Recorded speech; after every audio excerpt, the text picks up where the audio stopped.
Europa is the most likely place to find life in our solar system today because we think there's a liquid water ocean beneath its surface.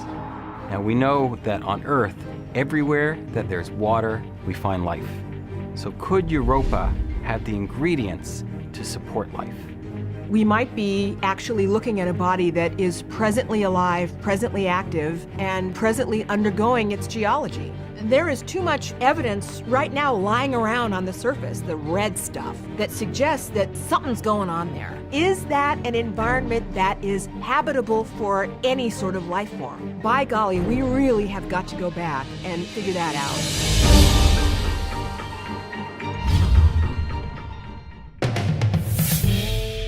We have designed the Europa mission to take a spacecraft and its set of instruments all the way from planet Earth to Jupiter.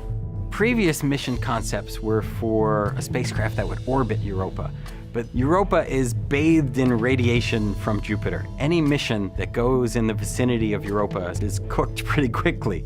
Instead, we're looking at a mission that will orbit Jupiter, make close flybys of Europa, and then zip out of the high radiation region. Kind of like when I was a kid, we had the sprinklers, and we didn't want to be too close to the sprinkler head, so we would run in and get a little water and then run back out again.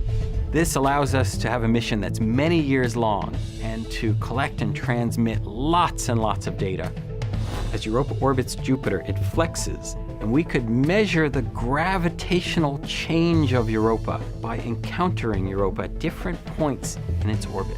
On a typical flyby, we would turn on our remote sensing instruments, we would image the surface, we would interrogate the surface with spectroscopy, and we would do the same thing on the way out. And we would essentially rinse and repeat, and do this many, many times until we understand Europa globally.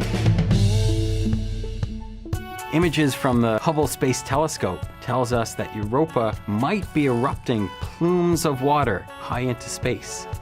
If that's true, then we could fly through those plumes with a spacecraft and literally taste it to understand the composition of Europa's interior. If it does have the ability to harbor life, how does that work exactly? We'll have enough instrumentation to really pinpoint exactly how the mechanisms would work for replenishing the nutrients in a subsurface ocean.